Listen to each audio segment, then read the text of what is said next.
Hello, everyone. Welcome to another episode of Awaking Happiness, where we share our stories and discoveries as we awaken our own happiness. So, good morning, Chris. Hello there. Hello. So, today's topic, a bit unusual. It's all about cooking. Who taught you and how did you learn to cook? Well, the reason we chose it is because both of us seem to be quite, um, well, how do I say it? We like cooking unusual recipes. And it's not really about the recipe, it's about creating something out of the ingredients that are in the fridge. Now, we have a little bit of a different attitude to the whole process. Chris loves creating new recipes out of whatever is in the fridge. I have a little bit of a resistance to even starting, even though I can manage it once I've got myself into the swing of things. If I had to choose between two activities, one of which is cooking, and the other one is, say, I don't know, driving, um, well, Spending a year anything, on an allotment. any, digging on the allotment, I think I'd probably prefer that to cooking. Even though whatever comes out at the end result of my cooking is quite nice and quite tasty. So, well, that's just how we are. I don't like cooking and I wouldn't prefer doing it, while Chris loves cooking. So, let's start with this, Chris. How did you start loving it? Well, um, I was a late starter, I have to be honest. I think I cooked my first dish probably when I was about 22. Up until that point, I was living at home, and then if my mum wasn't around, then my sister did the cooking, and I just pleaded ignorance because I'd rather be doing other things. So yeah, even if it came down to just frying an egg, it was like, oh no, I can't. Well, what do I do? What do I do? And I made such a palaver over it that they just said, "Oh look, I'll do it." And Stop moaning. so, so it was a bit of a late starter, but like all things, I suppose, like you said, what you do for one thing, you do for all things, and so what the first thing I cooked was an Indian recipe. Um, I was off work, I think, with some cold or something, and I just decided that I didn't feel too bad. So I thought, well, I'll just cook something then, because because Gives you some well, variety. I couldn't just sit around doing nothing. So I thought, well, if I'm going to cook something, I might as well make it a hard one. So I had this Indian book that someone had bought me for Christmas. I think it was my brother, and I cooked this dish, and it was like it was an Indian dish with rice involved and everything, and it was about 36 ingredients, of which quite a number of them I didn't have. So I had to go doing a bit of shopping. Mainly spices didn't have, and I cooked it, and it turned out all right, pretty tasty. And then I thought, well, this isn't that difficult, is it? Yeah, I've got a recipe. the hardest dish turned out quite easy and It quite was like, tasty. So maybe I can do another one. yeah, it was like everyone's moaning about how hard this is, and I didn't find it that difficult. I suppose because I didn't see the problem with cooking, as far as I can see, really, and I've done a lot of cooking now, so I'm quite experienced in it. But it's not a problem if it goes well. It's a problem if it goes wrong, because now you've got all this stuff you've put in, and it's gone wrong, and you need to know how to sort that out. And then no recipe book tells you that, do they? Like, If you put let's say, more of this, how do yeah, you counteract yeah, it how with do you, what? if you put an extra teaspoon of salt in and it's now very salty. How do you do that? How do you deal with it? Or you accidentally put too much sugar in, or you put too much water in and it's all slopping around. I mean, like, how do you deal with it if it's gone wrong? And of course, the person who's writing the recipe book, they can't predict what you're going to do wrong. So it's very difficult it's just experience, I guess. You just have to know how to repair a situation that's going a little bit south. It's interesting how you said that you never really wanted to be involved in the cooking, and same for me. I was helping, I was involved in the prepping. Say somebody, my mom or my grandmother would say, "Can you help me peel these potatoes?" Or "Can you help me?" Oh yeah, when I was growing up, rice didn't come in a package ready to put in the pot and cook and eat. It had to be picked because it had all sorts of rubbish in it. So it had other seeds and stones, and it was my job as the little kid who had the better eyesight then to pick the rice, because they were, I don't know, my age now, and they had to put their glasses on. So that was the kid's job, to pick the rice, and it was like a little bit of a responsibility as well. So, because they were saying to me, make sure you take your time with it because we don't want to break our teeth. so that was the first experience, making sure that when I clean the rice, there are no stones in it and nobody will break their teeth. And peel some potatoes, maybe peel some carrots, maybe grate something here and there, and whisk some eggs or something like this, the preparation of the cooking. And then I had no idea what was going to go after that. When I've peeled the potatoes, what do I do with them? So when I went to university, or before I went to university, and because that university was in the capital city and I wasn't in the capital city, so I had to go away from home to live there, to be at university, I had to learn how to cook a basic thing. So the first thing I learned to cook was potato and vegetable soup. And I was asking simple questions like, okay, so what do I start with first? How do you make this soup, the liquid of the soup, to be this taste? What do you put in it? Nothing, just the vegetables. No, you must put something, Mum. What is it you put to make it the sauce, the liquid, the broth? No, it just becomes like this as you add things in it. I said, oh, really? So that was me at the age of 18, discovering that soup is only made by the ingredients that you put in it. That was a bit of a mind-blowing thing. Maybe some salt as well. Yeah, well, all the things that you put in the soup makes the broth. It's not that you have something special, like a special broth that came from somewhere. I don't even know where I was expecting it to come from. Packet of broth. It was just everything was a bit of a strange situation, and the reason that I didn't know anything before that is because the ethos in my family was, you go and you do your learning, I'm responsible for the cooking. That was kind of like the unsaid rules and distribution of power, and the arrangement of jobs and chores, and because that's why I don't like, particularly, I wouldn't choose cooking over some other activities, is because my mum used to be like that. She would consider cooking as a chore, and I consider it as a chore. Well, there's other more interesting things to do than cooking. This is my opinion. Well, how I see it.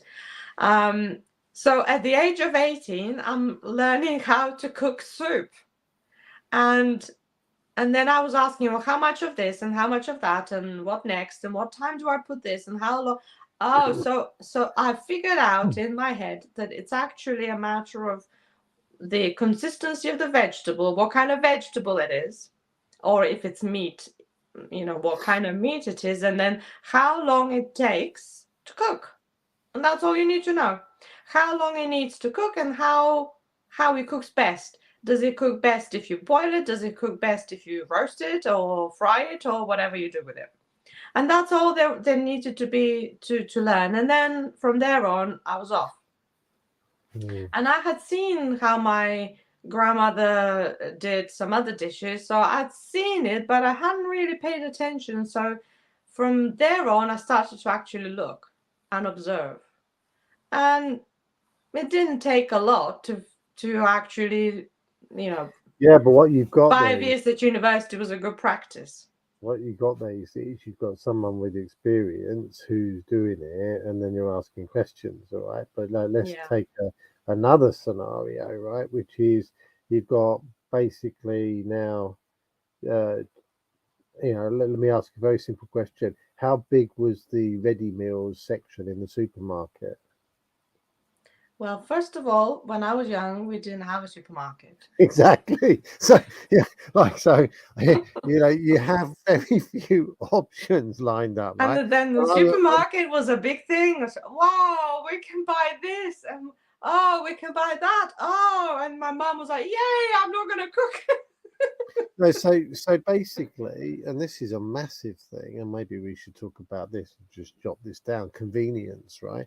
It's like everything is being prepared for your safety, your security, and your basically to make everything convenient for us, right? So these days, so you go to a supermarket and why do you think there's a massive ready meal section? Did someone just think to themselves at the supermarket, oh, let's just make some ready meals and see if they sell? No, they started off having a few ready meals. They became popular, and then and then more and more people decided that those choices were easier than cooking from scratch. And it's like now there's a massive surprise. Did you cook this from scratch? Like from just a pile of ingredients? Well, yeah. Wow. It's like it's like you're some kind of impressive individual because you can combine some raw materials and you can produce something that's fairly tasty, right? Like it's some kind of miracle that this is possible, right? Now, you as a child had someone doing it where as a young woman, there's someone doing it, and you could just ask questions, and they were there. What about if the two parents are both working, struggling to earn enough money to keep the house afloat, and they're buying ready meals because they're both absolutely knackered, working all the hours God made, rushing the kids here and there and everywhere after school. And basically, they just grab something on the way home from a supermarket or a local convenience store that does them as well, and they just slap it together and stick it on the table, maybe get some chips or stick some oven chips in the oven, and hey presto, half an hour later you've got a meal. Now, yeah, you can understand why those choices are being made, but let's just take a look at the kids, for example. Where are they seeing anything? Yeah, well, where does chicken come from? Oh, it's in a plastic container we buy at Tesco's. Like, or can you sort these vegetables out and tell us what they're called? Oh, there's an orange one. There's a there's a red one. It's like, yeah, but what are they? People having trouble even identifying vegetables, and like doing this stuff at primary school and taking some vegetables in and getting the kids to do that. I know that kind of thing goes on, but I've been asked by by a number of people to like do what you said. Like if you make a soup on a Sunday night, that soup can last you Monday, Tuesday, Wednesday, Thursday, Friday lunch times, and you just buy a roll or make a roll or get some bread, and basically you've got a very low cost meal for all the lunches. But the question is, how do you go from not knowing anything and eating pretty much ready meals and fast food to the situation where you're able to put together a soup? Right? How do you? Well, What's the, it takes some example and some questions, and maybe you go and find a recipe or watch a yeah? YouTube No, but video nowadays. before that is what pots and pans am I going to need? What knives am I going to need? What ingredients am I going to need to add into it? And okay, in this case, might be salt and pepper, but not much else. But like, you have to understand what the food does. Like, if I'm going to make broccoli soup, what goes with it? How do I cut the broccoli up? Like, there's a myriad of questions on something really simple. And like, the big problem for a lot of people is they don't even have the utensils. Like, do I need a chopping board? You know, like, like, how do I grate this up? Or like, what, like, just, like, almost common sense questions, which aren't common sense because they're no longer common things, right? So Yeah. suddenly it's like, what do you mean? What do you mean? How do I cut the? It's like it's almost too simple a question to even be a question. But there are lots of videos. So people watch, I look at my kids now because they're adults and how they learn to cook. Probably they've seen me, but they really haven't paid attention because that was how I was. I didn't pay much attention when I was growing up. But they now go to YouTube and they find a recipe that they seem, oh, that looks tasty. I want to cook that. So what they do is they go and buy the ingredients and they start cooking and they're following the recipe as like it's the gospel.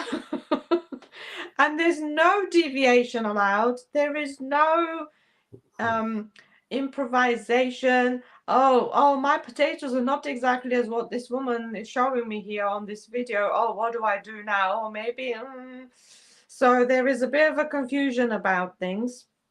Or am I using the right size of a baking tray? Because her tray, she says, is this size and mine is, I don't know what size mine is. Let me measure it. Oh, so it becomes a bit of a, it's good that they're showing you how to do things, but one needs to have the flexibility of being able to kind of use it as a guideline and then Yeah, but see, do their own. what you're talking about here, right, is following something absolutely to the T. So if my mum cooks something new, that's what she would do, right? No, that's exactly how she would do. But what we're talking about here is you have to understand what the ingredient contributes to the dish. So if you're putting eggs into something, very often it's going in there to make it thicker. Like to thicken it in some way, right? Mm-hmm. And so you can use chia seeds for the same thing, right? They do the same job, right? But it's like you've got to know what the purpose of the ingredient is in the dish, and if it's just a vegetable that goes in with the other vegetables and adds a bit of this different flavor, you've got to know whether it's you don't. I mean, this is not difficult, but like you mentioned earlier, a potato takes longer to cook and a carrot takes longer to cook because it's a hard vegetable. And if you're putting it in with something like asparagus is just going to be a gooey mess that you can't even recognize by the end of the dish if you're cooking them all together.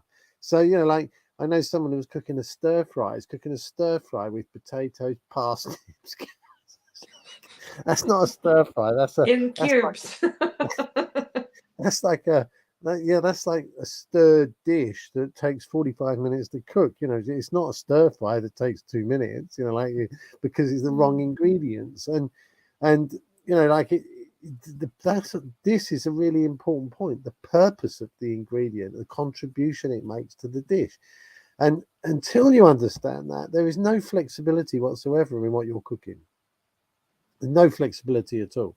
You can't substitute one thing for another. Like you can't do it because, like, for example, it might be you're cooking a stir fry, and it might be that you don't have a particular ingredient like bamboo shoots or something, and you think to yourself, "Oh, God, I'm cooking a stir fry here. It tells me I should use this, this, this, and this, and I don't, like I can't get those, so I can't do it then."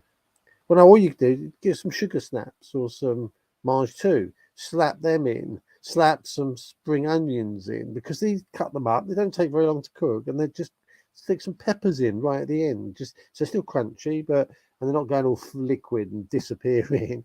It's just add them in but you need to know how they function, don't you?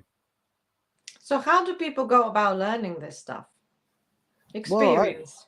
yeah, experience, or maybe they see a dish and they see that it's a stir fry dish. And it doesn't take long to cook, and they learn that the peppers, like if they leave them on too long, they just go soggy and don't taste very nice. Whereas really, what they want is a little bit of crispiness in them still. So it just comes down to experience. And Just people, and experience cooking a few potatoes and see how long they last, how long they cook for, and kind of make a mental note of that, and then you know how to whether to put them in a stir fry or not. yeah, but you see, funny, the problem with like potatoes is a classic example. You can slice them quite thinly, and they don't take very long to cook, Yeah. right? So you've now got this problem. But the trouble with that is, if you put them in a stir fry, they break up and they just become a Hmm. soggy mess at the bottom, right? So like but you don't know this stuff until you try it out. And the funny thing is that if you've just been following recipes by rote and taking them as gospel, what you're doing is you're closing your mind to really learning what the ingredients are there for. You're just basically just like, well, you know best, so I just follow what you say, and that's Yeah. it. There's no Yeah. like, there's no question in it. No, like, why are they doing that? Why have they used this? What's the egg doing in here? Like why am I Hmm. using flour? What's that for? Why did I mix it with a bit of water first and butter and stuff? Why did I do that? What's that all about? Making a roux, for example. Why would I do that? Like because it thickens things. Oh, like it's and what I'm saying is that today I think it's really quite a challenge for people to learn how to cook because they don't have lots of examples around them. And if you, this Yeah. might well change in the coming years, but people have almost like I was surprised when I listened to the things going on in America. This was some years ago, and people used to say, I grew up, and my mum and dad used to go out to eat once a month, probably, no more than that. And I was listening to like the things in America. It's like how many times do you go out? Well, I go out about once a day to eat. I either go out lunchtime, or we go out to dinner, or we go and have breakfast. Or it's like, well, why can't you do that at home? Why is it so difficult to do this at home? And his lifestyle's changed, doesn't it? Like my mum and dad Mm. were never, ever, and I don't suppose yours, mum and dad were think Yeah. about going out for breakfast or like Oh no, it was only on special occasions like somebody's birthday. we wouldn't go for breakfast, would you? You go out for No, no, lunch. no. We'll go for dinner, like a Yeah, proper dinner. Yeah. celebratory dinner with you dress up and you go to a posh restaurant. But like today, it's like this is like the normal, and it's like a rarity if you cook at home. It's flipped, isn't it? Really. But I think it's changed since the COVID thing, and people started to do more at home, and then nothing was open. So you either learned to cook or you didn't eat. It's very simple.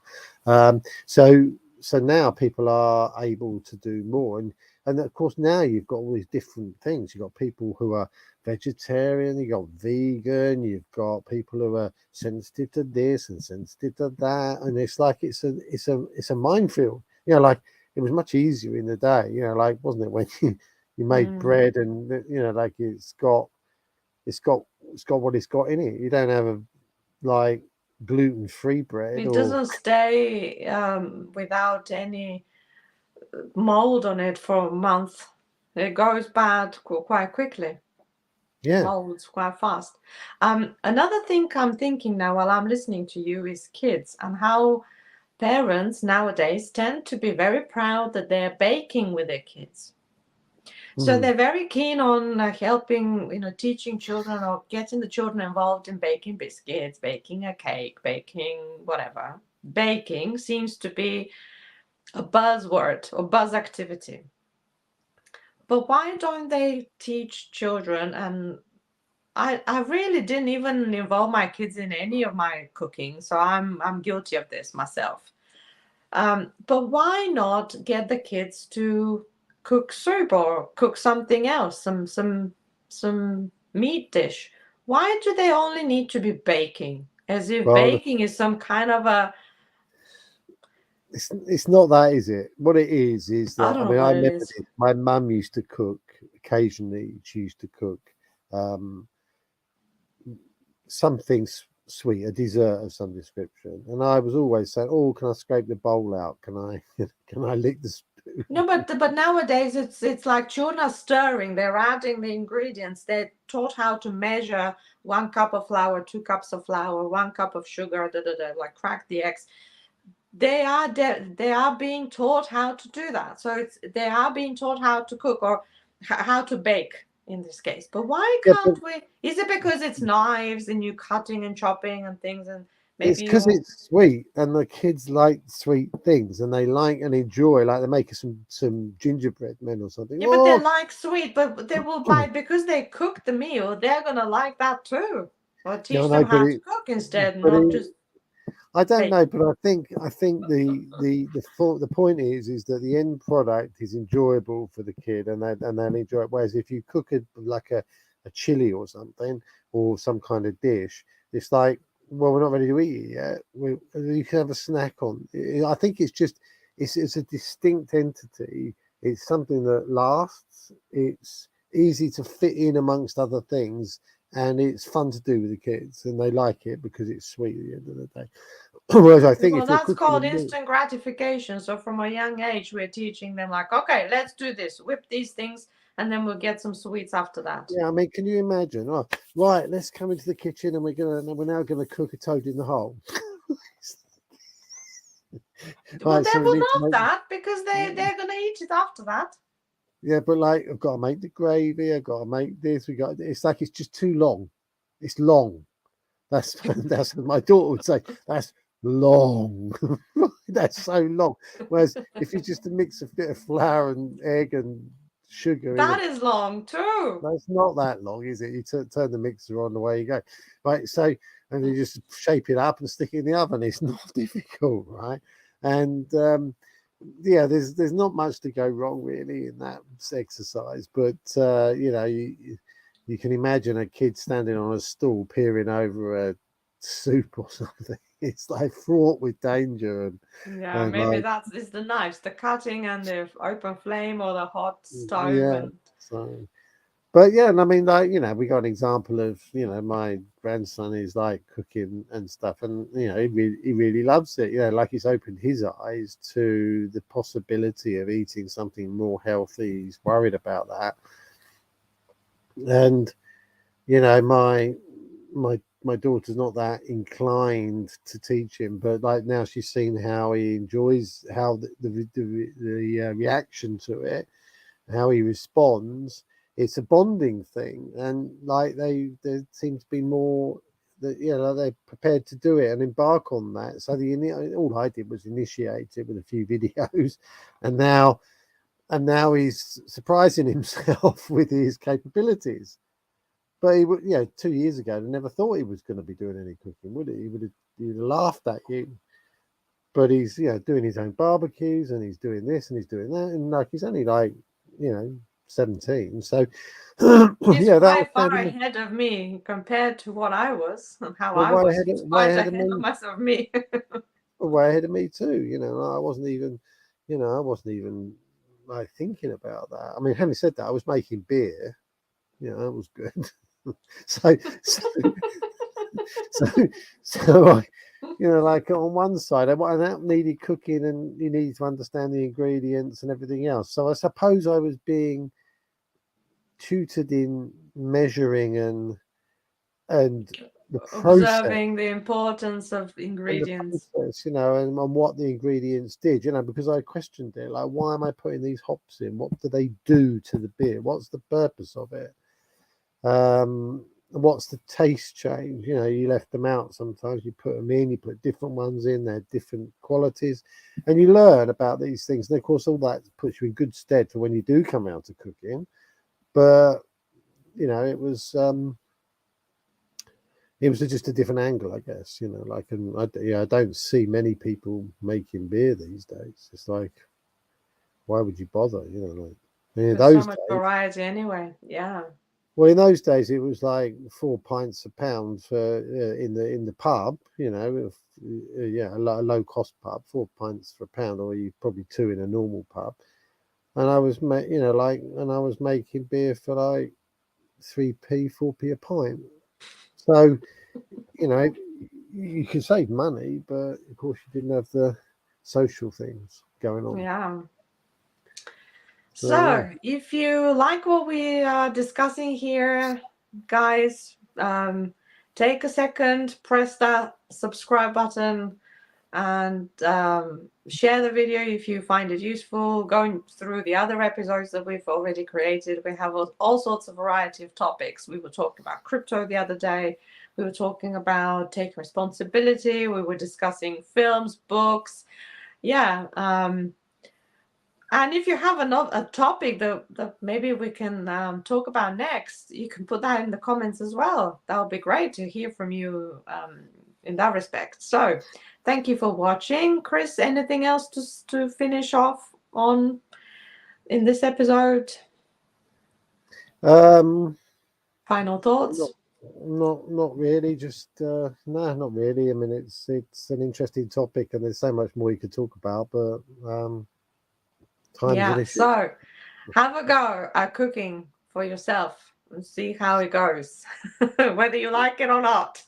Because I still have this little bit of a resistance. Even though the end product is good, I still would prefer to do something else. You know, I mean, the other problem is if you follow a recipe and you don't have an ingredient, what you end up doing is buying loads of stuff, and you end up having loads of it left over, and then you have to struggle to find another recipe that takes those ingredients, and it's like, or you just get bored cooking the same old thing over and over again, and to use up the ingredients. So that's another problem. You know, like people spend a lot of money on ingredients and they end up chucking them away. Yeah. Learn how to cook with what you've got in the fridge. That's it. Be creative. Bye for now. Cheerio.